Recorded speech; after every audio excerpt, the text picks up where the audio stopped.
tratar un poco de lesiones elementales en dermatología. Traigo un poco de unas cuantas imágenes de pacientes que tenemos aquí en la consulta externa diariamente, ¿verdad? Entonces son pacientes reales para que puedan observar pues las lesiones elementales claramente. Entonces, bien, vamos a comenzar.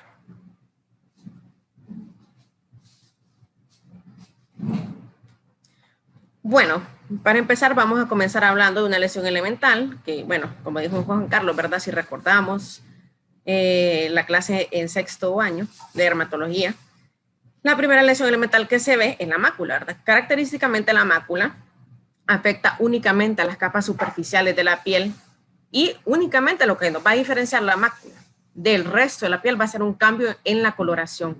No va a haber aumento en el grosor, no va a haber aumento en la superficie, sino que únicamente un cambio en la coloración, como podemos observar en esta imagen, en el lado derecho, ¿verdad? Donde se observa una pequeña mácula, la podemos describir, ¿verdad? Como una mácula localizada en el tórax anterior del paciente, con bordes bien definidos, color marrón claro, y para que vean, ¿verdad? Una imagen ya más clara de esta paciente que se presentó en la consulta externa.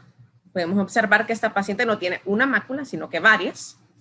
En esta proyección, pues únicamente podemos ver la espalda de la paciente, pero podemos ver esta gran mácula, que la vamos a describir, ¿verdad? Con bordes definidos, de característica acrómica. En este caso, vemos que pues, la paciente tiene un fototipo 4, o sea, es trigueña, pero vemos que esta área de la mácula es acrómica, o sea, es totalmente blanca, no es que tiene disminución en el pigmento, sino que es totalmente blanca.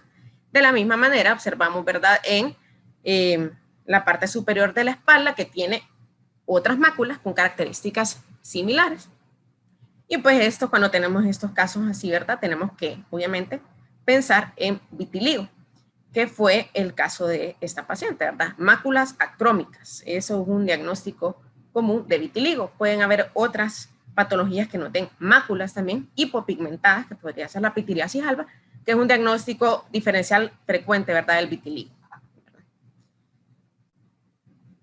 Continuando con las lesiones, ahora tenemos la pápula, que es quizás una de las lesiones elementales más encontradas en varias manifestaciones de piel.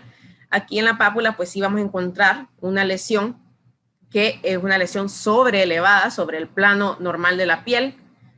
El tamaño característicamente tiene que ser entre punto, depende de la literatura, hay literaturas que hablan de un diámetro hasta 0.5 centímetros o hasta 1 centímetro, depende de la literatura que se lea. Pero lo importante, ¿verdad?, es que va a ser menor de 1 centímetro con sobreelevación sobre el plano normal de la piel y puede variar en sus características, ¿verdad? Puede variar en su coloración, en si es bien definida o no, bien delimitada o no. Y les voy a enseñar este caso, ¿verdad? Esto creo que es una condición bastante frecuente que observamos especialmente en este momento que estamos en la pandemia por COVID-19. Se han utilizado bastantes esteroides, ya sea pues parenterales o vía oral. Y este fue el caso de una paciente que se presentó en la consulta externa de dermatología, la cual refería el antecedente, ¿verdad?, de infección por COVID-19, había sido tratada ambulatoriamente con corticosteroides vía oral por varios días, semanas, y posteriormente pues ella notó que empezaron a aparecer estas pápulas, que podemos ver aquí, pápulas eritematosas, dispersas, sobre todo en afectación en tronco posterior y anterior. Y esto pues es una reacción acneiforme, llamamos nosotros. Generalmente lo que vamos a observar son pápulas y pústulas. Predomina principalmente, como les dije, en tórax, anterior y posterior, y es una consecuencia del uso de esteroides, una reacción medicamentosa, ¿verdad? Y el principal medicamento que causa las reacciones acneiformes son los corticosteroides, ¿verdad? Entonces, creo que también ha sido últimamente un motivo común de referencia a nuestro servicio, ¿verdad? Las reacciones acneiformes por corticosteroides en el contexto de COVID-19. Entonces, para que observen un poco de estas lesiones. Ahora, la placa. La placa característicamente es una lesión sobreelevada también, pero se da en forma de meseta, o sea, es más amplia en meseta, puede ser por un engrosamiento local de un área de la piel o puede ser también por pápulas que confluyen en placa. Les traigo 3 imágenes distintas para que vean que las placas se pueden ver de muchas maneras, no solamente de una manera, ¿verdad? Como van a ver a continuación, tenemos a este paciente que se presentó en la consulta, un paciente con esta lesión hiperqueratósica, ¿verdad? La pueden ver que es sumamente hiperqueratósica, grande, que se localizaba en el tórax anterior, de varios años de evolución. El paciente, pues, es del área rural, no había puesto mayor atención a la lesión hasta que, pues, empezó a aumentar de tamaño. Visitó un centro de salud donde, pues, sí se sospechó malignidad, ¿verdad? Por lo cual el paciente fue referido. Este paciente tenía el antecedente de ser agricultor, como son la mayoría, pues, de los pacientes que, ¿verdad? Es su manera de vivir en el área rural. Se exponen mucho al sol a lo largo de su vida y, pues, se realizó una biopsia incisional de esta lesión y se determinó que era un carcinoma de células escamosas, ¿verdad? Entonces podemos ver que, bueno, si buscamos el tema, lo podemos ampliar otro día, el carcinoma de células escamosas se puede ver de muchas maneras y esta es una manera interesante, ¿verdad? Como pudimos, pues se puede observar un carcinoma de células escamosas de gran tamaño en el tórax anterior de este paciente. El tratamiento en este caso, pues fue quirúrgico. Se logró retirar en su totalidad por el servicio de cirugía plástica y reconstructiva. Otra placa que vemos en este caso fue un poco difícil. Este paciente refería un antecedente hace aproximadamente un año. Él refería que con un alambre había tenido, pues, un trauma local en la región temporal izquierda. Posterior a eso, él refiere que empezó con el crecimiento de esta placa, que como la vemos es bastante distinta a la anterior. Podemos ver en su totalidad, ¿verdad?, los bordes que están un poco mal definidos, pero sí se nota la diferencia con el resto del rostro. Mal definido, ¿verdad?, de color violáceo y el centro ulcerado ampliamente. Por el antecedente del paciente de que había recibido un trauma local, se consideró inicialmente un proceso infeccioso, el cual no pudo ser tratado en el centro de salud. Se le dieron múltiples coberturas antibióticas, incluso se llegó a sospechar una micosis profunda, ¿verdad?, por el antecedente del trauma con un metal, que es común, ¿verdad?, en las micosis profundas. Pero se realizó un cultivo de tejido, el cual fue negativo para crecimiento de bacterias y hongos y micobacterias, y se realizó además una biopsia de piel. Y se determinó que este paciente lo que cursaba fue con un angiosarcoma, ¿verdad?, la cual es una neoplasia maligna, la cual había sido, pues, mal diagnosticada, ¿verdad?, porque era un caso en realidad difícil, tenía el distractor en realidad del antecedente del trauma, ¿verdad? Y este paciente, pues, está siendo manejado por el servicio de oncología actualmente en el Hospital General San Felipe, ¿verdad?, para ajustar, pues, su quimioterapia. Y otra placa que también es un motivo de consulta bastante frecuente, una enfermedad bastante frecuente, si recordamos, una placa eritematoescamosa, escamativa, con una escama superficial blanca, aquí que quizás casi no se nota, pero que afecta característicamente casi siempre el área lumbar, rodillas y codos, nos tiene que hacer pensar en una psoriasis en placas grandes, como era el caso de esta paciente, ¿verdad? Aquí se observa una gran placa. Ustedes podrían decir, parece mácula, pero les dije anteriormente que la mácula únicamente se va a diferenciar de la placa por un cambio en la pigmentación. Pero si nosotros tocamos esta lesión que observamos acá y notamos una diferencia en la textura, en el grosor, comparándolo con la piel normal, ya no es una mácula, sino que es una placa, ¿verdad? Las placas de psoriasis pueden variar dependiendo, ¿verdad?, de cada paciente en su grosor. Esta es bastante eritematosa, hay unas que son menos eritematosas y solamente está el eritema en la base, ¿verdad? Está cubierta por escamas gruesas con signo de Auspitz al remover estas escamas, ¿verdad? Pero bueno, esto es una imagen, pues, clásica de una psoriasis en placas. Otra lesión elemental es la vesícula. Esta también es una lesión sobreelevada, que esta tiene un diámetro de aproximadamente 0.5 centímetros, pero lo que lo diferencia de la pápula es su contenido. Estas vesículas tienen, pues, un contenido líquido que puede ser ya sea seroso, hemático, ¿verdad? Y una manifestación común en piel que nos da vesículas agrupadas en ramilletes o en distribución en un dermatoma es el herpes zóster, ¿verdad? que podemos ver claramente en este paciente que se presentó también en la consulta, con estas lesiones de reciente evolución, de 5 días de evolución, ¿verdad? Observamos múltiples vesículas, incluso algunas se han fusionado, y ya hablamos de ampollas, que va a ser la siguiente lesión elemental, sobre una base eritematosa, y bueno, acompañado de los signos que nos da el paciente, de los signos que vemos y de los síntomas que nos da el paciente, ¿verdad? Una lesión sumamente ardorosa, previo a la aparición de las lesiones generalmente presentan esta sensación de dolor urente. Entonces eso nos tiene que llevar, obviamente, además de la distribución, que como podemos ver generalmente solamente es unilateral, a pensar y sospechar altamente en un herpes zóster, el cual debe ser manejado pues oportunamente, porque sabemos que si estos pacientes con herpes zóster no se manejan oportunamente, principalmente en los primeros 5 días de que aparecen las vesículas, estos pacientes tienden a tener y cursar con dolor crónico, ¿verdad? Que es bastante difícil de tratar, de tipo neuropático. Entonces es importante su detección oportuna, ¿verdad?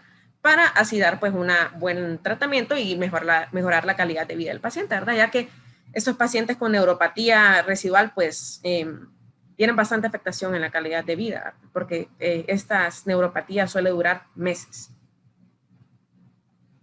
Bueno, ampolla, ya les dije, ¿verdad? Que es similar a la vesícula, lo único que va a cambiar es el tamaño, ¿verdad? Esto es mayor de 0.5 centímetros. Este es un caso bastante interesante que se presentó a la consulta externa. Era un paciente de 80 años de edad que había presentado súbitamente el inicio de estas lesiones, que además de estas ampollas tensas que vemos en esta imagen, podemos ver que el paciente también tiene placas eritematosas, ¿verdad? De base. Sobre estas placas eritematosas se formaron múltiples ampollas tensas, las vemos, ¿verdad? Claramente en el centro del abdomen, que son tensas, no son flácidas, a diferencia de otras enfermedades ampollares, ¿verdad? La presencia de estas lesiones, ampollas tensas generalizadas, nos tiene que hacer pensar siempre en un pemfigoide ampollar. El pemfigoide ampollar puede llegar a ser en muchos casos una enfermedad o una manifestación paraneoplásica. Entonces, en este paciente, pues lógicamente tenemos un paciente previamente sano, de 80 años de edad, que debuta con este pemfigoide ampollar. Tenemos que pensar inmediatamente en una enfermedad neoplásica de base. Y así fue que se investigó el paciente y pues en realidad el paciente cursa actualmente con un CA de próstata, que se diagnosticó como secundario a que él debutó con este pemfigoide ampollar. Entonces es bastante interesante saber determinar estas enfermedades y relacionarlos con una causa de base, ¿verdad? Entonces es bastante importante. Ahora, pústulas. Básicamente la pústula es parecida a una vesícula, lo único que va a diferenciar es que el contenido, pues obviamente es de pus. Puede ser estéril o puede ser pues a causa de una enfermedad bacteriana que es bastante común. En este caso, pues esta imagen solamente la puse para que vieran de cerca, ¿verdad? Que este paciente se presentaba con una afectación, en realidad era polimorfa, tenía afectación de bastantes tipos de lesiones elementales, pero quería concentrarme en estas pústulas porque aquí en esta foto se logran evidenciar bien claramente, ¿verdad? Las lesiones pustulares. Para contarles una pequeña historia, pues este paciente era un paciente joven que vino con un cuadro bastante dramático, ¿verdad? Esta pustulosis generalizada. Al final, pues se tuvo que realizar biopsia de piel. No siempre uno puede dar diagnóstico solamente, ¿verdad? Con observar clínicamente. Muchas veces nuestro aliado en dermatología son las biopsias de piel. Y se pudo determinar que este paciente tenía una vasculitis de pequeño vaso que estaba causando estas manifestaciones en piel. El paciente después está actualmente en tratamiento. Los nódulos son parecidos, digamos, a las pápulas en que son sólidas, sobreelevadas, pero lo que va a variar principalmente es su profundidad de afectación y además de eso su tamaño. Generalmente los nódulos son de más de 1 centímetro y algo que es bastante característico de los nódulos, o sea, lo que nos tiene que hacer pensar o nombrar a una lesión como un nódulo es que generalmente son profundas, ¿me entienden? O sea, tienen una superficie bastante, pues, con proyectación, pero además de eso, muchas veces tienen una afectación profunda o subcutánea. Se pueden ver de muchas maneras también, por eso les traigo estas imágenes. Esta paciente con esta lesión que era de 1.2 centímetros por 1.2 centímetros, localizada en el rostro, ¿verdad? En el cual sí se observa pues que es de bastante importancia de tamaño. Vemos el relieve, estaba firmemente adherido y fácilmente sangrante, ¿verdad? Por eso tiene esa costra hemática superficial. Obviamente, ¿verdad? Cuando vemos este tipo de lesiones tenemos que sospechar inmediatamente en algo maligno o premaligno. En este momento se sospechó que era un carcinoma de células escamosas. Se hizo una biopsia de piel, o sea, se removió, se hizo biopsia de piel y se determinó que era un queratoacantoma, que es una causa común también de nódulos, que es una lesión premaligna, ¿verdad? Igual hay que quitarla, porque en muchos casos evoluciona a un carcinoma de células escamosas. Otro nódulo, esta paciente está hospitalizada en una sala de medicina interna. Con los pacientes también es importante interrogar acerca de la evolución de las lesiones. Vemos esta lesión, la paciente afirmaba que tenía un mes de evolución. Con solo ver una lesión así, pues es muy difícil que por el tamaño tengan en realidad un mes de evolución. Generalmente los pacientes pues quizá no lo perciben o antes era mucho más pequeño, entonces hay que interrogar bien siempre en eso. Esta paciente pues lógicamente no tenía un mes de evolución de esa lesión. Se consideró pues la posibilidad de un carcinoma de células escamosas o un carcinoma vasocelular. Y se tomó una biopsia de piel y pues sí reportó que era un carcinoma vasocelular. El tratamiento del carcinoma vasocelular, de nuevo les digo, ¿verdad? Es quirúrgico. Dependiendo de la edad del paciente y el tipo de carcinoma vasocelular, hay otras opciones terapéuticas, pero la técnica de elección de tratamiento es quirúrgica, ¿verdad? Es la extracción total con márgenes de 4 milímetros para las lesiones. Liquenificación, pues es una reacción secundaria, una manifestación secundaria que vemos en los pacientes, ¿verdad? Que se da por rascado crónico. Entonces, ¿qué vamos a observar? Pues un aumento en el grosor de la piel y en el cuadriculado de la piel. Vamos a ver una piel sumamente gruesa, cuadriculada, con muchas líneas. Puede tener escamas o no, puede ser eritematosa o del color de la piel. Esto pues generalmente se da en las enfermedades eczematosas o en enfermedades que son muy pruriginosas, ¿verdad? Entonces el paciente por rascado crónico se va causando estas áreas de liquenificación. La roncha o abón también es una lesión elemental bastante importante porque es indicativa de urticaria. Entonces, ¿cómo la vamos a diferenciar o cómo la vamos a reconocer? El paciente pues nos va a manifestar inicialmente que súbitamente él empieza con estas lesiones que generalmente afectan a varios segmentos corporales.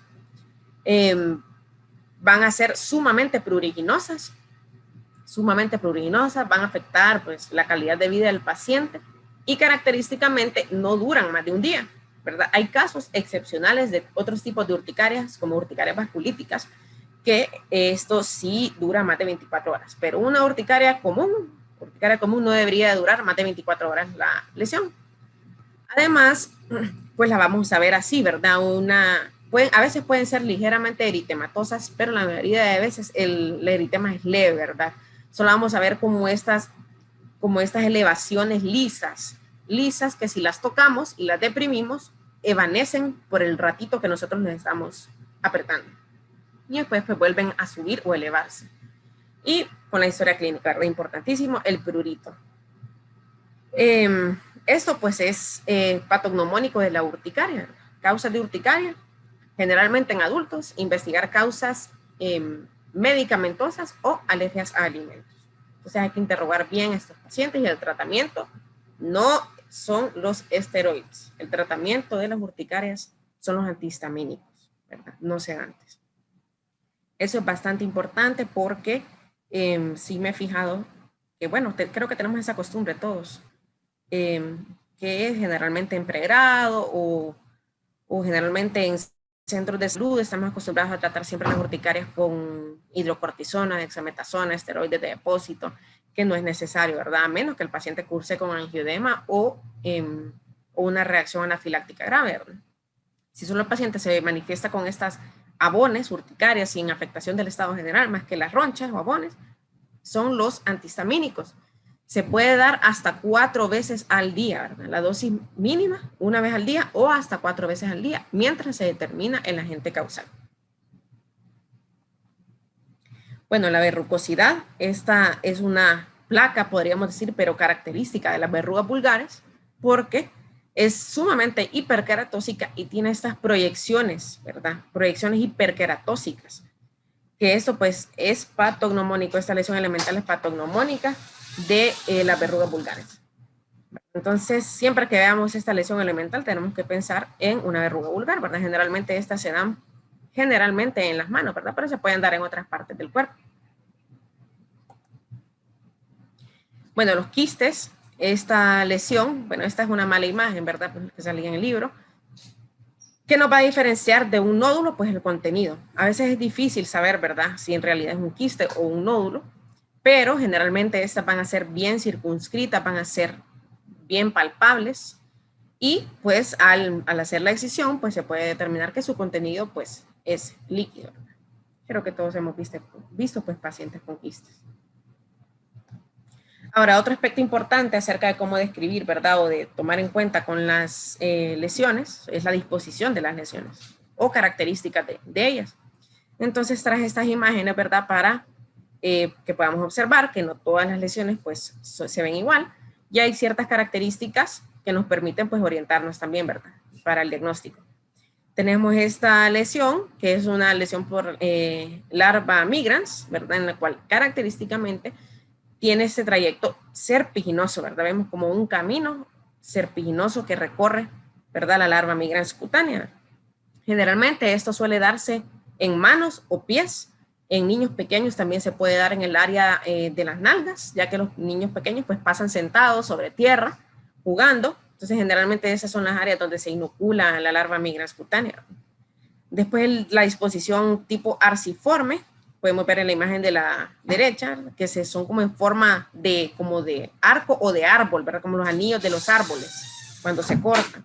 Podemos ver, esta es un ejemplo, ¿verdad? De un lupus eritematoso cutáneo subagudo, que es un tipo de las manifestaciones en piel del lupus eritematoso sistémico. Eso es un tema bastante amplio, pero estas manifestaciones así anulares, como un tipo de arco o de anillo de árbol, son bastante sugestivas del lupus eritematoso cutáneo subagudo. Ya vimos, ¿verdad? Las tipas herpetiformes o agrupadas, vesículas agrupadas en ramillete o vesículas siguiendo una distribución, pueden ser herpes simple, ¿verdad? O un herpes zóster. Y pues también la forma diseminada, ¿verdad? Muchas enfermedades tienen o son de tipo diseminada, ¿verdad? Eso no es algo que nos pueda decir exactamente cuál es el diagnóstico, pero es importante describirlo, ¿verdad? Entonces, por eso lo pongo.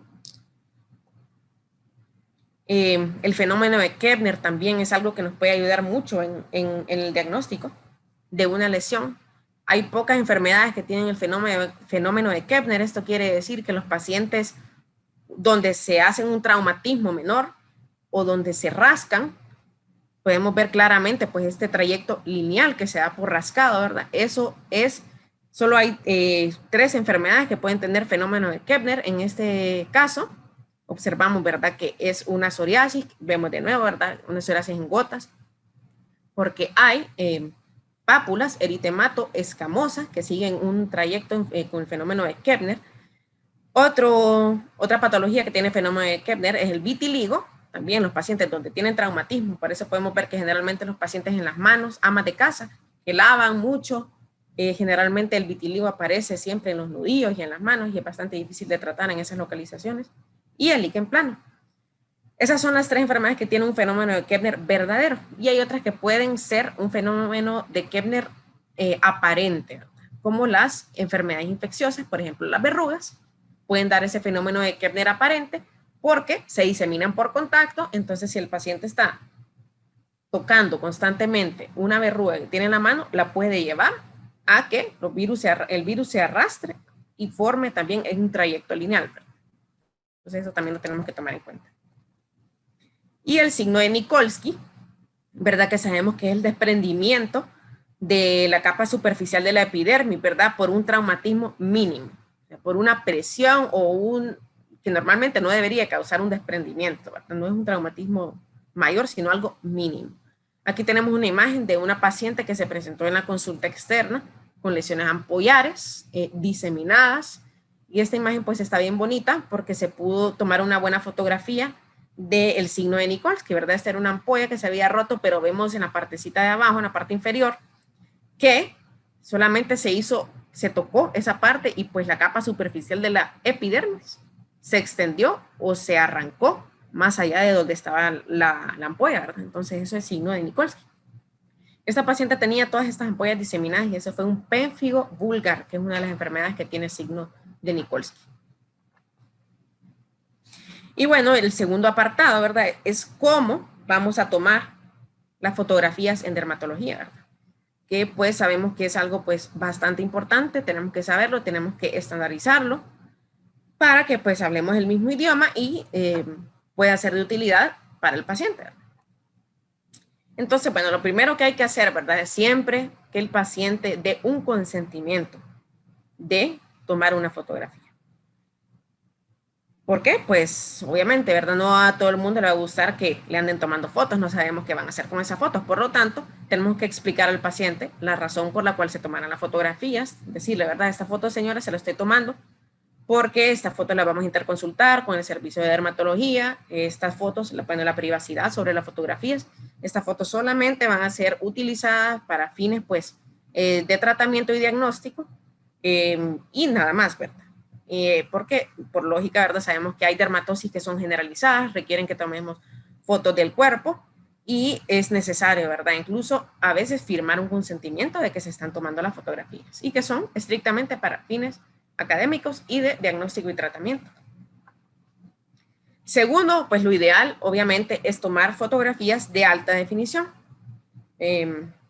Sabemos que a veces es difícil, ¿verdad? Pero lo importante para que se logren visualizar adecuadamente las lesiones es tomarlas con una buena calidad, ¿verdad? Que no estén movidas, que sea pues preferiblemente una buena cámara, ¿verdad?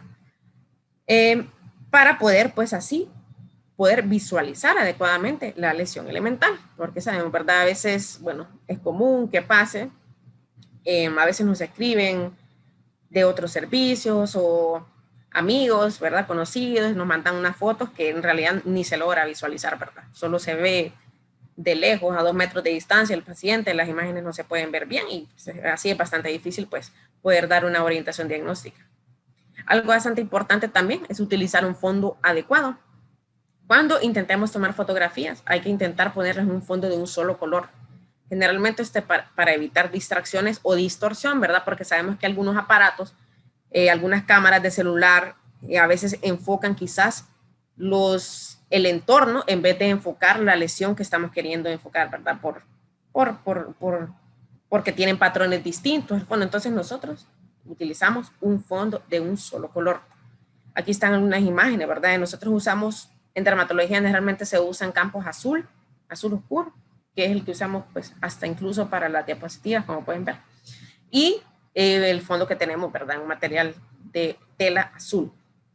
No sea muy brillante, sino que sea maté, para también evitar pues la distorsión de la luz. Esta paciente, les traigo este caso, ¿verdad? Esta foto está bastante bonita, de una paciente que se presentó en la consulta externa. Había sido pues enviada desde la emergencia. Inicialmente a esta paciente se le había dado carbamazepina un mes antes, por causas pues que la familiar no lograba determinar, pero está bien bonita porque característicamente quiero que observen, ¿verdad? El área de afectación, que es en áreas fotoexpuestas. Eso es algo elemental, siempre observar la distribución de las lesiones.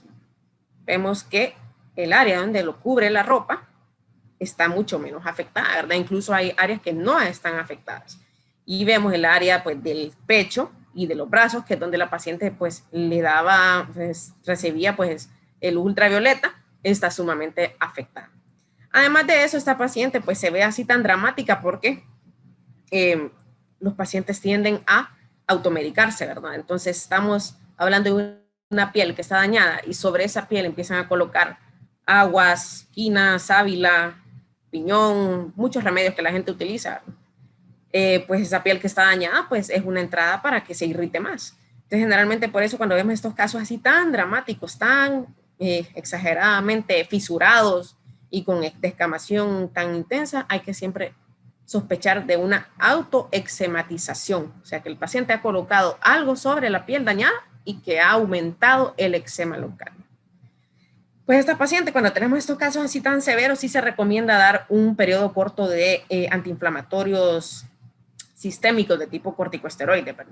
La paciente se le dio un curso corto de 10 días de prednisona a 1 miligramo kilo peso. Además de eso, pues fotoprotección, emolientes cada 4 horas. Se dejó también en las áreas que no estaban fisuradas betametasona tópica, porque recordemos que pues, los esteroides en áreas fisuradas pueden aumentar la absorción, ¿verdad? Y más bien causar efectos adversos. Y la evolución que tuvo esta paciente fue rápida, ¿verdad? En 15 días regresó muy bien. Y obviamente suspender la carbamazepina.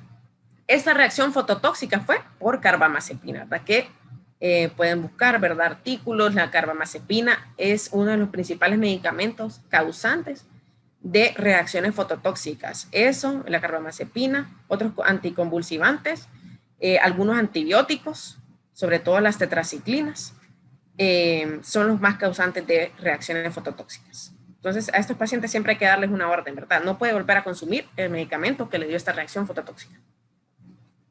Otra imagen que quiero enseñarles, ¿verdad? Siempre hablando un poco del fondo, que es importante. Esta paciente también fue interconsultada al servicio de dermatología porque tenía esta lesión eczematosa. Cuando hablamos de eczema, hablamos de eritema y vesículas y pápulas. Eso es lo que define un eczema. Eritema, vesículas y pápulas. Que si nos fijamos, llamaba la atención que era sumamente delimitado.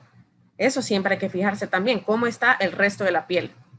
Podemos observar que el resto de la piel está totalmente conservada. Solamente era esa área local, ¿verdad? Como en pulsera. Entonces nos pusimos a pensar qué es lo que está pasando.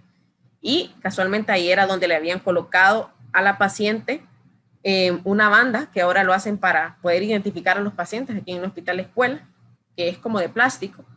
Ahí le habían colocado la identificación del paciente y pues hizo una dermatitis por contacto al material, ¿verdad? De esa banda. En esos casos, bueno, obviamente quitar el estímulo causante de la dermatitis por contacto y se aplican corticosteroides tópicos. Si hay prurito, antihistamínicos y pues la paciente resuelve rápidamente.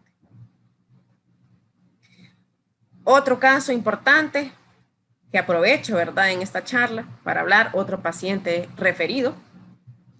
Inicialmente pues vemos que esta lesión es en pie, una úlcera, ¿verdad? Es en realidad, si podemos ver los bordes, es un tumor que se ulceró. Esta paciente pues tenía al parecer una mala historia, un paciente que no daba mucha información acerca de la evolución, pero decía que hacía 4 años le había aparecido una lesión inicial y que posteriormente pues se había ido ulcerando. No le dio importancia hasta que pues empezó con manifestaciones sistémicas, ¿verdad? Por sobreinfección bacteriana local. Inicialmente pues este paciente de bastante importancia el caso porque se sospechó que era un pie diabético. Se le hicieron exámenes de abordaje al paciente. En realidad no cumplía criterios diagnósticos de diabetes mellitus tipo 2, pero se sospechó un pie diabético. Se interconsultó con el servicio de dermatología, donde vimos que esto claramente, pues en realidad no es una úlcera, ¿verdad? Sino que es un tumor que está ulcerado. Se tomó una biopsia de piel de uno de los bordes de la lesión y se pudo determinar que era un carcinoma de células escamosas en pie. Los carcinomas de células escamosas sí hacen metástasis a distancia, por lo cual es necesario un diagnóstico precoz, ¿verdad? Y la extirpación quirúrgica. Este paciente, pues habían pasado muchos años donde él tenía esta lesión, podemos ver que es sumamente dramática, grande, no había sido tratada nunca y pues el paciente tenía metástasis en ganglios inguinales. Entonces eso da un mal pronóstico para el paciente. Entonces, importante, no todas las úlceras en pie son úlceras. Miren, este es un tumor ulcerado y maligno. Otro de los consejos pues, que se recomiendan es utilizar buena luz. Sabemos que muchas veces las clínicas en las que trabajamos no tienen buena iluminación, solo tienen un foco, a veces de luz amarilla, y es difícil tomar una buena fotografía, ¿verdad? Los consejos que se dan a veces, ¿verdad? Si eso ocurre, es que si tenemos un focos de pie, generalmente en lesiones que tienen relieve. Si no tienen relieve, pues se puede tomar directo, ¿verdad? Pero si estas lesiones tienen relieve, lo que se recomienda es quitar la luz superior al paciente y aplicar luz por los lados. ¿verdad? Esos focos que tenemos de pie, que iluminen bien y así obtenemos una buena imagen en comparación, ¿verdad? Que si solo tenemos el foquito encima. Entonces vemos qué distintas se ven estas dos fotografías y es la misma lesión. Vemos en la imagen de la izquierda, ¿verdad? Que no se logra determinar en realidad el relieve, solo se ve, parece una placa, pero no se logra ni siquiera ni ver bien el color. Pero si vemos la lesión de la derecha, ¿verdad? Vemos que esos bordes están sumamente sobreelevados, se logra ver que incluso es ampollar con un centro con una costra, parece mielicérica, y esta era una enfermedad por IgA lineal. Bueno, entonces, eso es importante, la luz, ¿verdad? Para las fotografías. Otro consejo que se da es la estandarización de la toma de fotografías. Es algo que pues he comentado con Juan Carlos, ¿verdad? Que a veces yo sé que la lesión puede ser una en rostro, pero en general hay que hacer una estandarización de la toma de las fotografías. Si una lesión es en rostro, nos interesa ver si afecta a todo el rostro y cómo se ve el resto de la piel. Entonces, este es un ejemplo cómo se puede tomar la fotografía. La primera fotografía debe ser del centro, o sea, la cara viendo hacia enfrente. Y luego se toman dos fotos oblicuas, ¿verdad? Oblicuas de cada perfil. Luego, pues se pueden agregar otras fotografías. Si específicamente es una lesión que queremos ver, pues se acerca al área específica, pero, o sea, ocupamos ver no solamente una foto acercada de una pápula, no solamente una foto acercada de un nódulo, ¿verdad? Sino que ocupamos ver el área y cómo se ve toda el rostro del paciente. Lo mismo para el cuerpo, ¿verdad? Si es una dermatosis diseminada, a veces pasa también, nos mandan una foto de una pierna con una pápula o un rash morbiliforme. Entonces nosotros ocupamos ver la extensión de ese rash morbiliforme. ¿Afecta solo pies? ¿Solo piernas? ¿O afecta tronco y extremidades superiores también? ¿Afecta rostro también? Eso es importante para el diagnóstico dermatológico, ¿verdad? Entonces siempre tener eso en cuenta. Si el paciente tiene una afectación facial, nos interesa ver toda la afectación del rostro con los dos perfiles. Y si hay una manifestación en cuerpo, nos interesa ver la totalidad del cuerpo. Se puede tomar por segmentos. Es cierto que es difícil tomar una foto del cuerpo completo del paciente, ¿verdad? Pero se puede mandar una fotografía de frente del tórax anterior, luego una de miembros inferiores, se da la vuelta al paciente, se toma de la espalda y se toma de las piernas de la parte posterior. Y siempre es importante ver si afecta rostro. Eso a veces nos da muchos diagnósticos en dermatología. Bueno, antes de eso, pues quieren saber qué es esta paciente. Pues esta paciente se presentó con estas lesiones faciales múltiples de evolución aproximada, pues, de 7 años, decía ella. Nunca les había dado atención. Pensaba ella que eran, pues, comedones pero que era acné. Pero si nos fijamos en estas imágenes, sí se logra observar que ciertas de estas pápulas tienen una umbilicación central. Ya de cerca y de frente sí logramos observar que varias de estas papulitas estaban con una umbilicación central bien marcada. Esto terminó siendo un molusco contagioso diseminado en rostro. En adultos, el molusco contagioso es un marcador de inmunosupresión. Y todos los pacientes que se presenten con molusco contagioso en rostro, adultos, ojo que estoy hablando de adultos, porque en niños es una enfermedad común y no tiene que alarmarnos acerca de ninguna causa de inmunosupresión. Pero en adultos, sí. Entonces, a todos los pacientes que se presenten con estos moluscos contagiosos faciales, tenemos que solicitar prueba de VIH. Así se realizó con esta paciente y pues sí se hizo un diagnóstico ya de VIH-Sida ya. Y bueno, pues como conclusión, ¿verdad? Solo con una buena descripción de las lesiones dermatológicas elementales y con una buena calidad en las imágenes fotográficas es que podremos realizar un diagnóstico adecuado, ¿verdad? Y poder ayudarle al paciente. Entonces, bueno, espero que haya sido pues de utilidad la charla.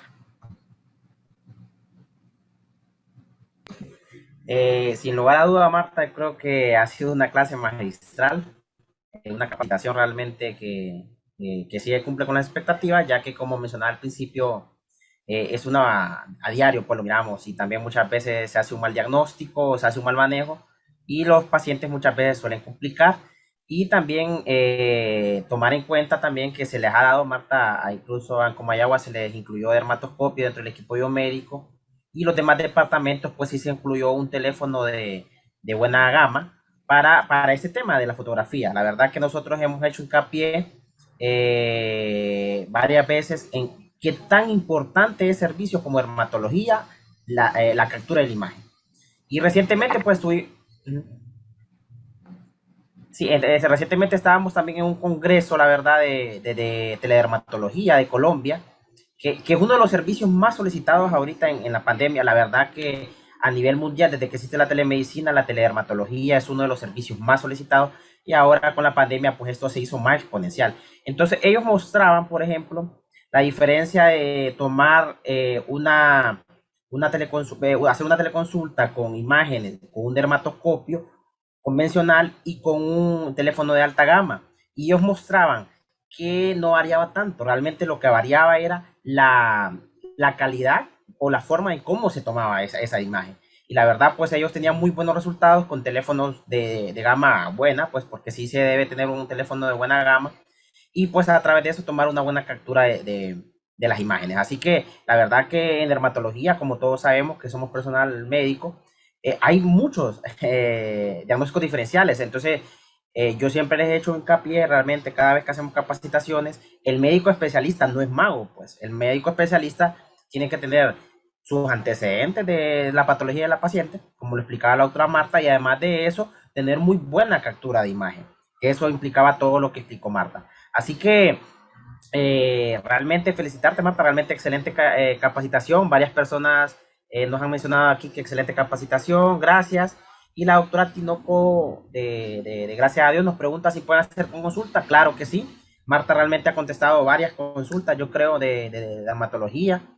Y hay casos que se pueden resolver localmente, hay otros casos pues que se tienen que referir. Entonces, igual hay veces que hay que hacer intervenciones con el servicio de cirugía plástica también, algunos casos más complicados, pero sí para que la telemedicina les ayude a ustedes para llegar a un diagnóstico certero y poder, con lo que ustedes tienen a mano en sus localidades, poder tratar a estos pacientes. Así que, doctora Tinoco, claro que se puede hacer interconsultas. Realmente los invitamos más bien a que generen esas teleconsultas. La verdad, el servicio de dermatología es un servicio que está a disposición. Realmente estamos muy agradecidos con el servicio de dermatología del Hospital Escuela y con el posgrado también, que está la doctora Marta y están otros docentes. Así que agradecemos. El doctor Montero dice muy interesante, sigamos teniendo utilizaciones de dermatología. Acá en Gracias a Dios son esenciales. La verdad que nosotros en la visita que tuvimos a Gracias a Dios miramos muchos pacientes, Marta, con cosas yo personalmente que yo ni idea tenía que podía hacer eso, ni idea. Y pacientes tal vez tratados crónicamente que la verdad que yo no sabía qué decirles, pues, pero realmente la telemedicina es eso. Igual también dice la doctora Tinoco, lesiones dermatológicas en post vacuna tienen algo reciente. No sé si puedes abundar un poquito ahí más, Marta, y con respecto al tema de post vacuna, Sí, con respecto a las lesiones dermatológicas. ok, post vacuna. Pueden haber reacciones de distinto tipo. Las que más estamos observando son reacciones urticariales, como les dije, ¿verdad? La urticaria es generalmente en adultos medicamentosa o por alimento, ¿verdad? Entonces, obviamente, ¿verdad? Puede dar una reacción urticarial. Generalmente no suelen durar tanto, remiten con el tratamiento antihistamínico. Y otra reacción bastante frecuente y un poco pues que persiste más o dura más después de la vacunación son los rash morbiliformes, o sea, rash generalizados, afectan generalmente tronco, anterior, posterior, y estos pues en muchas ocasiones sí requieren, además de los antihistamínicos, pueden ser tratados con esteroides tópicos locales y pues como les digo, remiten generalmente de 1 hasta 2 meses, ¿verdad? Entonces sí hay lesiones dermatológicas post vacuna. Otra cosa importante que creo yo es que hay mucha gente que es escéptica, ¿verdad?, con la vacuna y muchas veces atribuye muchas de las lesiones dermatológicas o cualquier tipo de sintomatología a la vacunación, que no siempre es así, ¿verdad? Entonces siempre tenemos que pensar en otras causas. Mucha gente viene aquí que después de la vacuna me duele aquí, que después de la vacuna me salió esto y generalmente pues no siempre es cierto, ¿verdad? Pero sí tenemos esas dos reportes, ¿verdad? Reacciones urticariales después de vacuna y los rash morbiliformes, o sea, rash difusos que se pueden confundir pues con cualquier cosa, generalmente no afectan rostro, eso es importante, pero sí afectan sobre todo el tronco, extremidades superiores y la parte superior de los miembros inferiores. Como les digo, tratamiento, loratadina, se puede utilizar antihistamínicos hasta 3 veces al día y betametasona, crema, ¿verdad? Para el cuerpo, y decirle al paciente pues que va a remitir generalmente en 1 o 2 meses. Perfecto, perfecto. Bueno, no sé si alguien más tiene preguntas para la doctora Marta. Yo creo que es el momento hoy, justo, aquí de forma general, para poder hacer alguna pregunta. Gracias por la respuesta de la vacuna, Marta, dice la doctora Tinoco. Sí, a la orden. No sé si alguien más tiene alguna pregunta. Puede abrir su micrófono o si no escribirlos al chat y nosotros estaremos pasando la pregunta a la doctora Marta. Bueno, Bueno, solamente sí, agregar, sí, ¿verdad, Juan Carlos? sí. Solamente, no importa el tipo de interconsulta que ustedes tengan, ¿verdad? Dermatológica, siempre preséntenla. Para nosotros ese es un placer poder ayudarles o por lo menos lograr una orientación acerca del manejo a seguir, ¿verdad? Si ustedes tienen dudas, no duden, ¿verdad? En hacer la interconsulta. Bueno, y qué mejor que terminar con esto, pues la invitación que les hace la doctora Marta de poder hacer la teleconsulta y como les dije yo sí he tenido la oportunidad de ver pacientes que han sido tratados con alteraciones micóticas y por ejemplo están siendo tratados con esteroides y que eso a veces se complica o con lesiones que son supuestamente infecciosas y al final son lesiones neoplásicas. Entonces, cuando nosotros estamos en semiología siempre nos decía un doctor, bueno, es mejor pecar de desconfiado que pasarse de confiado, pues. Entonces yo creo que esto justo aplica para el caso de dermatología, que como les digo, hay veces es complejo hacer un diagnóstico, entonces mejor consultar con el servicio de dermatología y pues ya que ustedes tienen la herramienta, ya que ustedes tienen la plataforma de telesalud, tienen los dispositivos móviles, en este caso los telefonía móvil y o los dermatoscopios en el caso de Comayagua, pues realmente invitarlos a que puedan hacer las consultas. Así que gracias, Marta, realmente un placer. Ha sido una capacitación sumamente interesante, sumamente buena. Yo creo que también se presentaron casos comunes que pasan. Así que no más me queda agradecer al Servicio en General de Dermatología y realmente ha sido un placer estar con todos ustedes. Un saludo cordial y siempre invitándolos a que se vuelvan a unir el próximo viernes a una capacitación más en el programa de Educación Virtual Continua de Salud. Así que un placer, saludos cordiales y esperamos verlos pronto. Gracias, doctora. Yes.